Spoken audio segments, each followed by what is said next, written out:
Hey, everybody. Welcome to Beast Over Burden, powered by Barbell Logic. What the fluff? We're going to talk about that today. I'm your host, Nikki. With me is Andrew. Fluffy McFlufferstein. Fluffy McFlufferstein. I'm in full fluff right now. I loved when Adam Fangman did like strategic weight gain. He called it the fluffening, right? Weren't you into The bulkening. the bulkening? Yes. Okay. Might have been a fluffening as well. Yeah. There's the shredding. He goes through the shredding and then the bulkening, and I think a fulkening, fluffening. Then he turns into a Vulcan. Yep. But yeah, like you were just saying, we're in a little bit of a fluff mode. So we recorded this in January of 2024, which is very helpful right now because feeling a little tight in the pants, a little tight in the waistband. You may have gone up a hole on your belt and you want to not feel like that anymore. So I can still cram it into the smallest hole. But I do notice that it does float up to the second or third hole unless I really crank it down. But that's how I convince myself that I haven't actually gained any weight. Smart. I think we should include the bonus tip of how to put your belt on tighter than it should be. I hate doing that. Gripping the belt around the squat rack post, and then you just lean all 250 pounds back into that bad boy. Hold on for dear life and exhale, and you will still get to that first hole. And then you have some great belt muffin top. The belt muffin top. And I have an incredible picture from peak weight where it is like the biggest muffin top. It's hanging over. You're like, I'm still at the same hole. Yep. I think the belt is actually almost covered by the top of muffin. Oh, man. Yeah. I've always been a belt muffin bottom kind of body composition because I have no waist. So everything gets smushed under my belt. It's terrible. Right. Anyway, feeling that way doesn't feel very good. So I'm re-listening to this one because I got to get back into this defluffening. We're probably going to talk about this in one of our series about how we're leaning out because that's something that we're going to be doing in the spring. Yep. So join us for that. Definitely listen to this one because if you're ready to feel different, you have to start here. All right. Have a listen. Thanks, everybody. We'll see you next time. You're listening to Barbell Logic, the podcast where we talk about what it means to experience strength and how you can use simple, hard, and effective strategies in training and nutrition to improve your life. It starts with meeting you where you are right now and finding lasting solutions. Welcome to the show. Hey, everybody. Welcome to the Barbell Logic podcast, Beast Over Burden, and welcome to 2024. I'm your host, Nikki Sims. And your co-host, Andrew Jackson. And we are coaches at Barbell Logic Online Coaching. Andrew is the COO and product manager for our software, TKC, and I'm the chief experience officer at Barbell Logic. Happy New Year. All of our products. Yeah, Happy New Year. It is a great year because it ends in an even number. Ooh. I enjoy that. You prefer even numbers. Unless it ends in 5. Big fan of that. Okay. 2025 next year. I'm stoked. 2025. I love increments of 5 and I'm turning 40 next year in 2025. That just makes me happy. So is May 25th an exciting day for you? We should plan something to do on 5/25/25. There are probably going to be so many weddings on that day. 5/25/2025. If you go the full year, that's pretty exciting. We will not make it to 5/25/25/25, unfortunately. But we will leave a legacy. Someone will be reading Plutarch's Life of Andrew Jackson and laughing about it. Upon the morn, I sat upon the porcelain throne and scrolled through the telegraph feeds of the Instagrams until my legs fell upon me into sleep and I tripped. And then he delivered to his group chatteth a meme. And thus the year began. So it's the second, I think it's the second of the year today when this comes out. And, coming from Christmas, the week of Christmas, New Year's activities, that's usually a really wonderful time to just like enjoy ourselves and indulge a bit and just kind of bulk. Usually. we're like, we're hibernating. It's fine. Wearing warm clothes. You Dark don't really at feel this 4:30. much. Yeah, it's so dark. But, 2024 rolls around and we're just like, oh no, something must change. And all of a sudden, The not fluff a is fan. real. Suddenly, you feel like you're keeping it all together. Someone then- takes a video of you. That's definitely happened to me as well. But it is funny how you feel fine. Like 2-3 weeks, I got this. And then there's just that moment where it Fun has a seems delayed like onset effect. overnight, it just, I don't know if your brain or my brain has like the ability to block it out, just not be aware. But there's some tipping point where it suddenly becomes time to change. Yeah, it becomes unacceptable. You become like you've been in probably a surplus for enough time for it to show.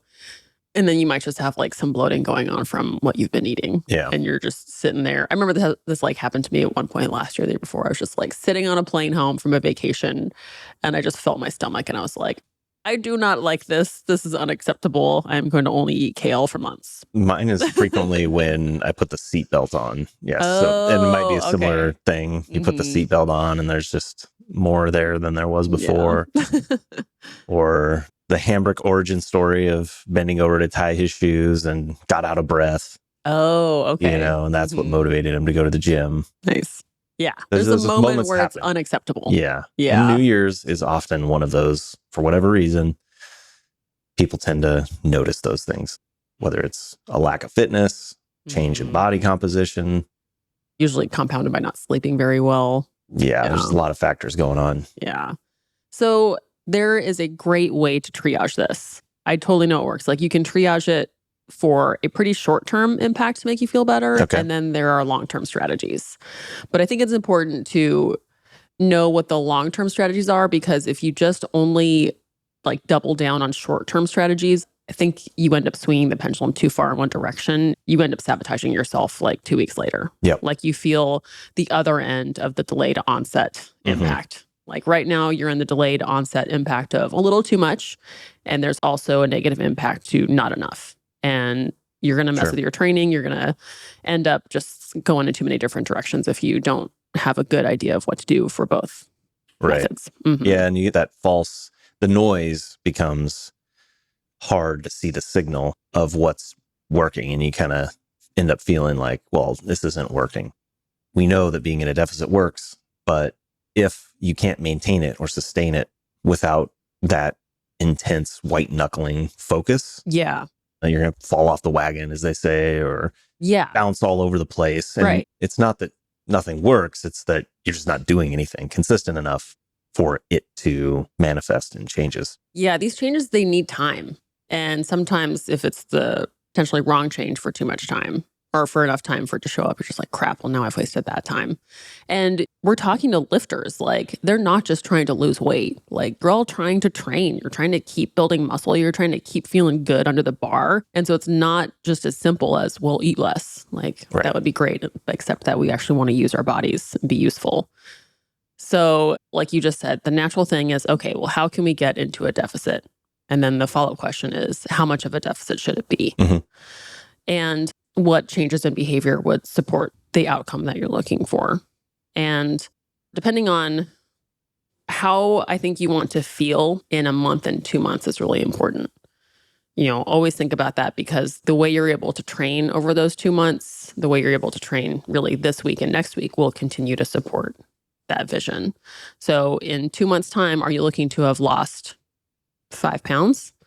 Like, are you looking to weigh less in a longer amount of time than just next Tuesday? I think that really matters. And also, do you have the right metric?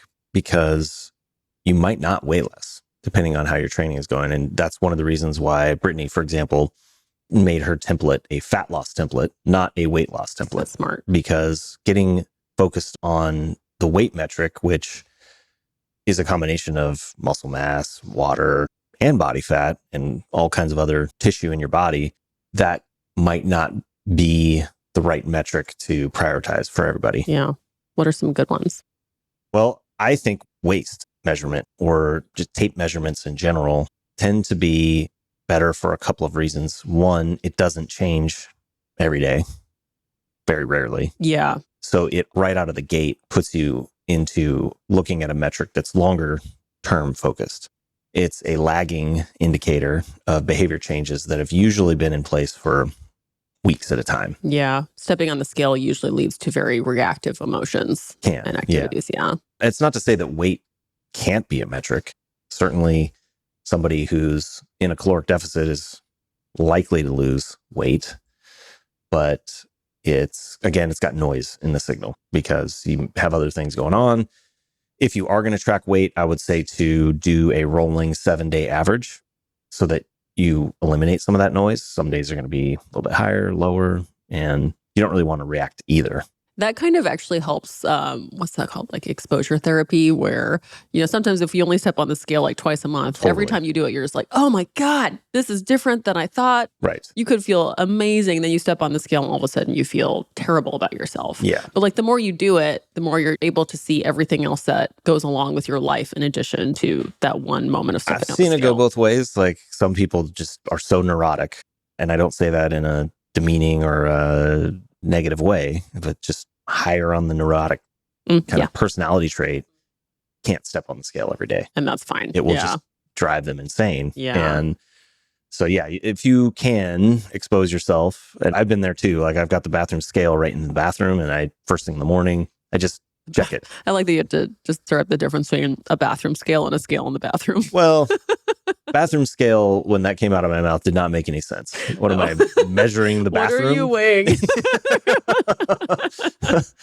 But the scale that happens to be located in the bathroom, because that's where I'm frequently not wearing any clothes right before my first shower of the day. Thank you for all of this.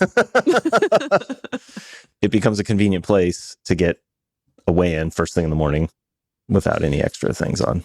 Or in. Yes. And often out. Yes.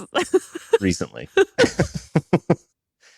So, I've gotten to the point where I have zero reaction to seeing the number other than, oh, that's interesting. Okay. And the other thing that I do is that for me at 250 pounds, I look at whatever number is on that scale and I just guard band it with plus or minus 5 pounds. Oh, that's interesting. Like, plus or minus 5 pounds. Because that's how much you can normally fluctuate. Yep. Meaning there was fat loss or fat gain. Within the same day. Yeah. I've seen the scale in the morning be 5 pounds lighter than at night, or I'll weigh the night before. First thing in the morning, it's easily sometimes 5 pounds lighter. Totally. Especially if we've had like a really salty soup. Yeah, for dinner. Something like that. So that's another way, I think, just as a mind game to, take emphasis or any kind of meaning out of whatever the scale says today. Yeah. Anyways, the original question was metrics is, I always track weight and waist because I think that gives you kind of a near term and a long term metric. And the weight tends to lead the waist in either direction. You can go up for a while and the waist won't really move. And then all of a sudden the waist will start ticking up and vice versa. Or sometimes the weight can stay fairly consistent and you'll see waist start to come down. But what's happening when that's going on? Recomposition, you're holding on to, like if it's a slow enough weight loss, you might not see a ton of weight coming off. Or it could be somebody who has more body fat and is earlier in their training. Yeah. Where they're actually putting on significant amount of muscle mass while losing body fat. But in fairness to probably 90% of the scenarios I've seen, weight is going to go up or down 2 to 4, maybe 6 weeks before the waist follows. Slow, patient change. Yeah. And there's this interesting, almost like momentum to it, where if somebody can consistently start driving the weight up or down, then you see the waist turn and then it'll start to kind of go, it'll sort of track the weight. And then as the weight flattens out at some point where they can't cut anymore, then you'll see the waist sort of taper off as well. But definitely hitting home how time and consistency are so important. We're talking to drive that. If you are serious about making meaningful, sustainable changes, we've said this many more times, whether it's strength training or body composition changes, the timeline you want to be thinking about is 6 to 12 months, honestly. Yes, you can see some near-term changes in less time. In certainly 1 to 3 months, things will start to change.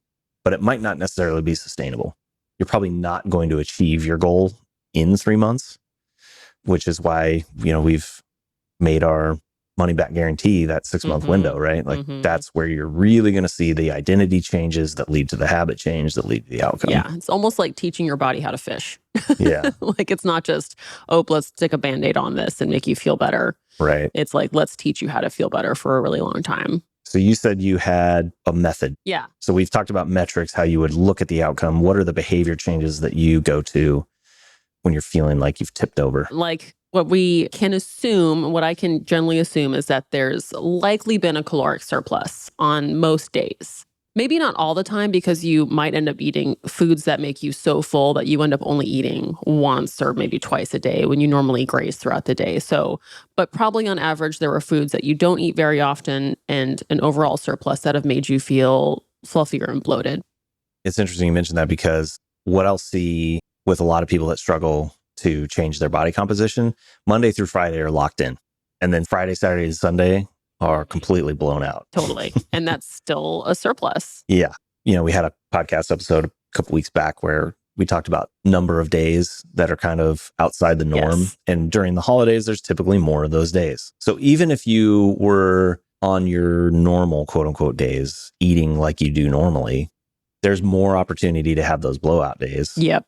And I'm probably being a little melodramatic even calling it blowout, but just a caloric surplus day. Yeah. A more day. And then you come back into the new year. And even if you go back to your normal Monday through Friday, you're still carrying the overhead from all the extra days in December, November. It still happened. Like those calories are still there. And you still have your weekend days that are over the top. So there's just all you've done. And this is what you see with the American population in general, is that gradual accumulation of a few pounds a year, because there's never the deficit. You're just always gradually getting the more days. Yeah, there's never a long enough deficit. A long enough deficit, exactly. Yeah. Right. So what I think is useful is knowing and kind of acknowledging, like, okay, I was probably in a surplus. Now I need to stabilize and get into a deficit if that's what I want. Sometimes even trying to stabilize puts you in as much of a deficit as you need. So the first step is stabilizing. Yep. And we've talked about that before. And that can come from going back to eating like how you were before the holidays. I have gone through time periods where I like weighing and measuring and times when I don't. And lately I've been finding it really helpful, because my behavior without weighing and measuring would be to, in this phase, to actually significantly undereat during the week. Interesting. And then I'll have a really big day on the weekend or two. And then I'll have actually no idea if I've actually been in a deficit. Right. So it's helpful for me to know that I'm actually eating enough to not make me starving by the time the weekend rolls around. Because I'm very active. Like, I lead a really active lifestyle. So by the time it's Saturday, Sunday, I usually, if I'm in too much of a deficit during the week, I'm so hungry and I'll feel like I have permission to eat anything. And then that might actually just put me right back into a little bit of a surplus. Right. Because let's say you were a 100 calorie deficit Monday through Friday. It's only 500 calories. It's not that much. One RX bar. Yeah. Too many. Yeah. Yeah. One easy. Glass of milk, depending on the fat percentage. But yeah, it really doesn't. It's not like your Sunday is all you can eat buffet, quote unquote cheat meal. Maybe you're eating Thai food or having a pizza or something like that. But it's not like you're just completely going off the rails. But all it takes is potentially one slice of pizza, more than you would have eaten had you been tracking. Yeah. So then I feel like I'm working really hard for 5 days and rewarding myself and really totally negating what I was after. Right. So I think finding that stabilization and getting back into, like, I've been weighing and measuring before the holidays. I'm going to get back to the same numbers I was shooting for and make sure that I'm hitting that average and do it for a couple weeks. And then after, if I see how your body changes, to see how my body changes. And then if I need to pull out another 100, and it is that small, that's what I'll do. And it's that small because it's important to be able to train. And in fact, what I even talked about with my coach is, like, if I need to pull more calories, I will actually pull the extra activities that I do, like spin class and like the extra kind of air quotes exercise that I do, so that I can keep prioritizing the strength work that I do. So it's not add more exercise, it's actually pull some exercise so that I can prioritize muscle and training sessions. Reducing your calories? While reducing some calories. Yeah. So I know a lot of us will think, okay, more exercise fewer calories. But because I want to feel good while I'm training, I actually start selecting the exercise that I want to be ready for. And so the short term would be like, however you're going to stabilize, it's like go back to the behaviors that you know are making you feel good. And if you don't know, this is a great time to figure out what those are. And the eating behaviors that I think really work for that are single ingredient foods, low sugar, cut out alcohol. It's a poison. It doesn't do anything good for you. I know it tastes great. I love it too, but cutting it out, you will feel so much better. Like bloat goes down, cravings change, sleep improves. Cut out alcohol, get as many meals from single ingredient foods as you can. High protein, like that would mean like 1 or 2 palm-sized servings of protein on every meal that you're eating, and eat frequently throughout the day. Like don't get yourself into periods where you're really hungry. Like keep yourself not like full, but keep yourself fed. If you can avoid those times and you're just starving, that's helpful for the long run. Now, these are, for some people, might be drastic changes. Do you think that's sustainable right out of the gate for 6 months or a year? No, I think the triage is a few to several days of low to no sugar, single ingredient foods, no alcohol. And that's kind of enough to, I'll use the word detox, but you kind of feel like you've done a detox. You'd really de-bloat and you kind of get a better read on, you know, what being hungry feels like and what food tastes like. When you're like hammering sweets and sugar and like high fat foods for a while, your palate's kind of, it needs more. And when you go back to single ingredient, low to no sugar, thing like strawberries just taste so freaking good because it's just such delicious sugar. And if you haven't been eating, you know, like Christmas cookies in a while, the strawberries are just the best thing you'll ever eat.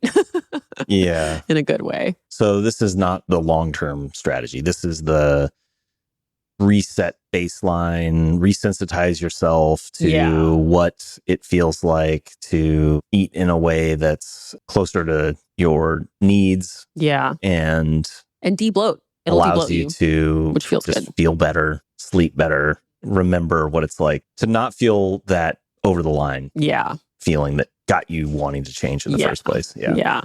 Totally agree. I think we called it snapping back, and depending on how far you are over that line of where you prefer, it can take different amounts of time. And how much muscle you have and how lean you are going into your it. metabolism. Like if you're already kind of lean and you have a lot of muscle, you'll get there really fast. Quick. Yeah, for sure. Which is worth those are all things that I would definitely recommend.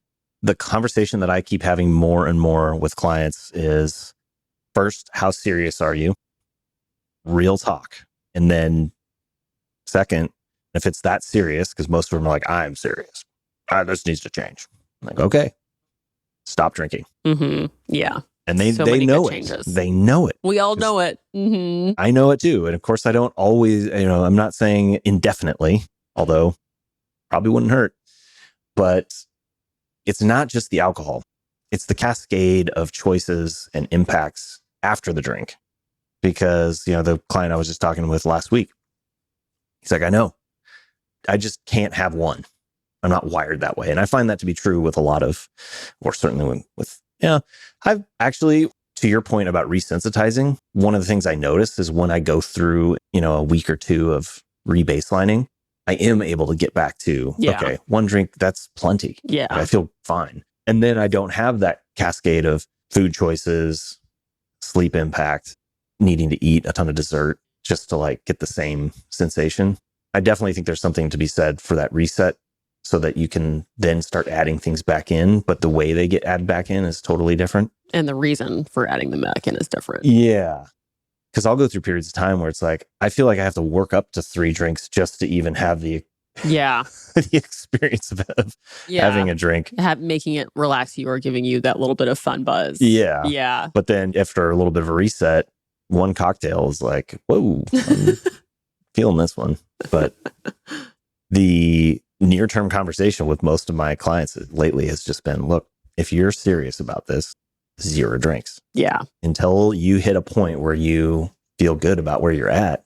And we were talking about that, how when you measure and you're entering alcohol, you see it. Right. You see how significant it is. And when you're still trying to stay within your calories and you want to have a couple drinks, you can't eat as much. And that makes you feel terrible. Yeah. Like I remember making those choices and I really felt terrible. Yeah. I think if you are weighing and measuring, that would probably be the one strategy that I would say you don't have to be quite so black and white about it. Because like when I did my big weight loss 3 years ago, I drank through that period of time. I was weighing and measuring for most of it and literally had the measuring cup out or the scale out for my whiskey. Yeah. And typically only drank whiskey actually during that period of time. I wasn't doing a whole lot of beer and I was still able to accomplish my goals.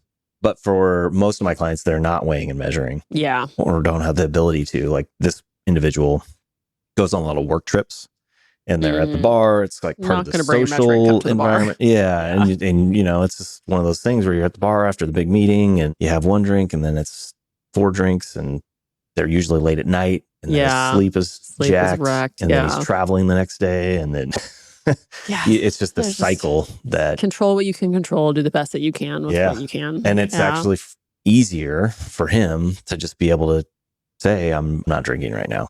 So anyways, didn't mean this to turn into the don't drink podcast, but it really is the lowest thing. It's unavoidable. Yeah. If you're serious about making these changes, you've got to, at a minimum, measure it, I would say, or limit it to 1 or 2 per week or eliminate it.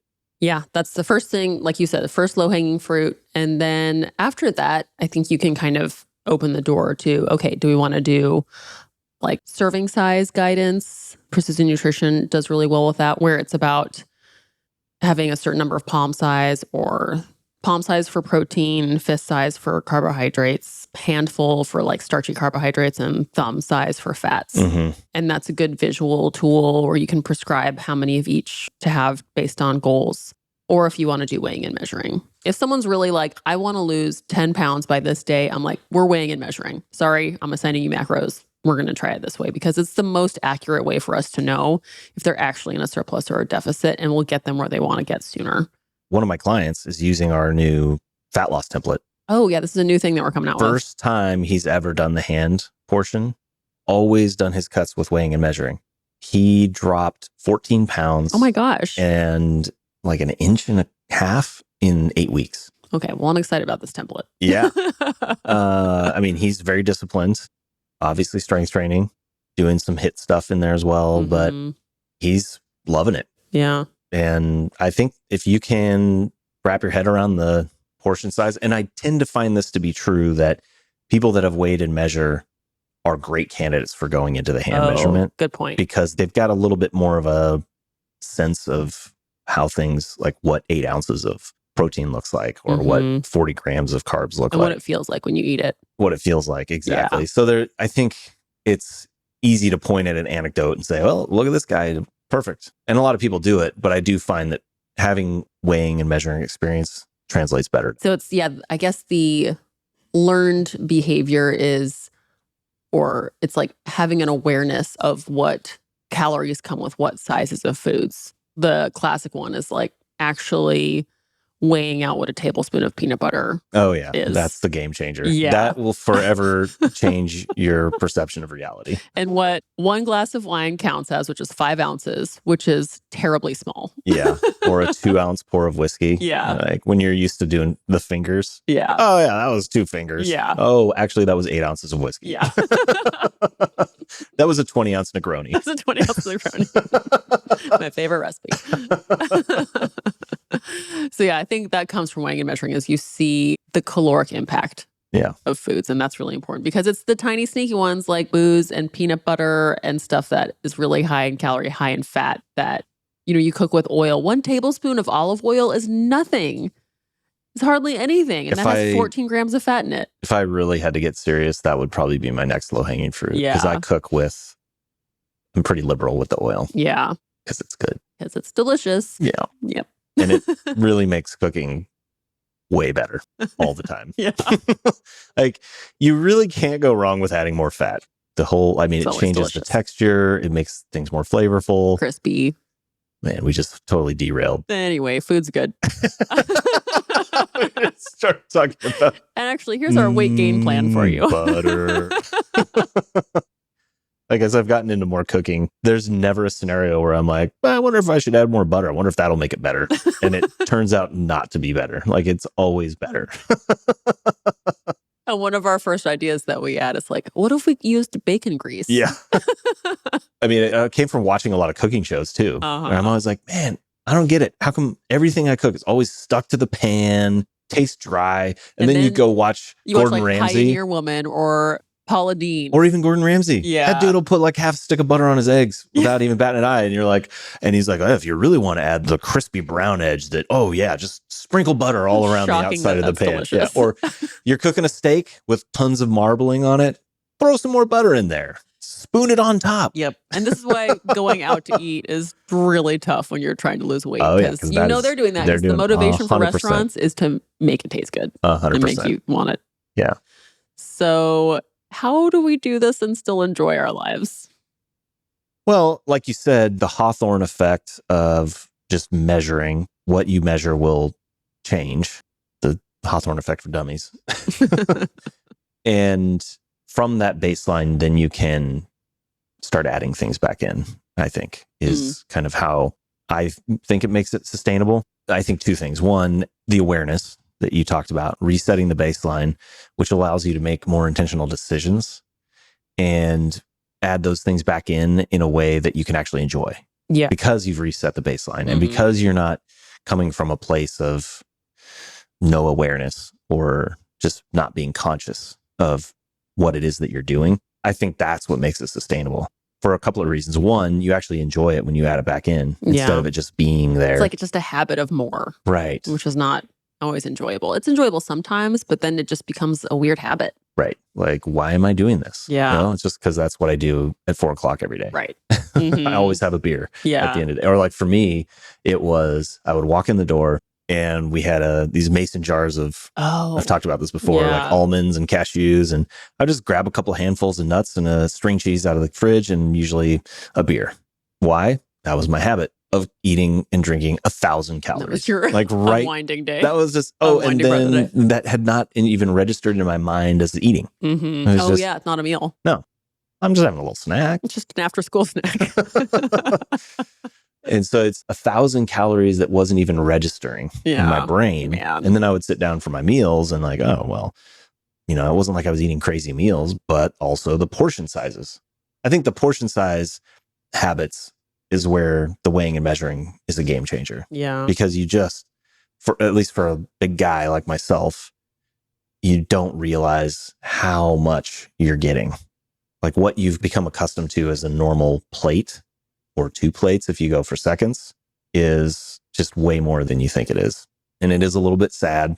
It is. When you start weighing and measuring and you're like, this is 8 ounces of meat. And like how many egg whites you have to eat to make them worth integrating into your diet. Here's where the game changer, though, is, I think, that has even more profound effect long term, is that in order to make those meals filling and enjoyable, often is adding in more vegetables. More crunch, more time to eat the meal. Yes. And learning how to cook things that you might not used to be able to eat. So like if a meal that you're used to is a big plate of meat and potatoes, no vegetables, and then you go to actual weighing and measuring what your meat and potatoes should be, that is not much on the plate. Yeah. And the only way to counteract that is to start filling in and figuring out how to make veggies taste good. Yeah. Add in more seasoning. And that becomes challenging because it is a new skill set that people have to learn, new behaviors, new shopping patterns. That's where, getting some coaching might be helpful, or outsourcing it to prepped meals is why a lot of people go that direction. And one kind of hack is grocery delivery if you can do it. Because instead of going to the grocery store where all the marketing is shoved in your face and you might be hungry and used to the way you move through the grocery store when you're looking for new foods, the grocery store can become kind of stressful and you'll end up just being like, well, I'll just grab this Pringles can. Well, especially if you go through the aisles. Yeah, if you go through the aisles. But if you do it online, you know exactly what to get because you have recipes in mind. You have foods that you're shooting for. You're not doing it while you're hungry. Yep. And it also saves you a bunch of time so that you don't have to end up in a moment where you have no food in the house. It helps you plan ahead. Yeah, that's a bit more of a can of worms that opens up, I suppose, for making things more sustainable. Yeah. Because a lot of people just struggle to eat veggies. It's like they don't They take like a long it. time. They don't know how to prepare They it. don't add to your macros in a way that makes you feel like, oh, that was worth it. I'm doing something. Yeah. But it does add a ton to your fiber. And I think they just makes you feel good. Makes me feel good when you eat veggies. Yeah. I don't think I finished this thought. I said there was two things I think that happens by doing that weighing, measuring, and rebaselining is that when you then start to add things back in, you feel in more control to be able to take them out and get back to your baseline, which I think is part of making things more sustainable, is not feeling like you need to maintain some perfection. And that if you're not in that state, bad. And if you're in that state, good. It's that you're in wherever you are and you know how to change. It's another infinite game. Right. Exactly. Yeah. Love it. So, well, I think it's okay to be feeling how you are. I really hope people enjoyed themselves during the holidays. I think it's worth just having a good time and, not doing it more for more, but, enjoying yourself. And also know that you can feel different. Let yourself take some time to get there. Don't expect yourself to be different in 2 weeks in a significant way. Give yourself some time. Be consistent with what you choose. We have an ebook online, barbellogic.com/7 nutrition strategies. I believe that's what it is. Nice. Yes. Good recall. Thank you. We're going to be launching this product later this year. More details to follow, but the template that Andrew was just speaking to, we're going to be releasing some of those to our strength clients later this year that we're pretty excited about. And I think that's it. One other exciting thing I wanted to put out there, a teaser. Next week, we're going to have the man, the myth, the legend, CEO, the source of the Reynolds exaggeration, and founder, Matt Reynolds. We haven't booked him yet, but we're hoping he's listening to this. Or it will be an AI generated conversation with Matt. We should ask our producer if we could do that. That would be hilarious. We are going to invite Matt on next week to talk about 2023, look back, and what's coming in 2024. Yeah. So, Matt, if you're listening, looking forward to talking to you next week.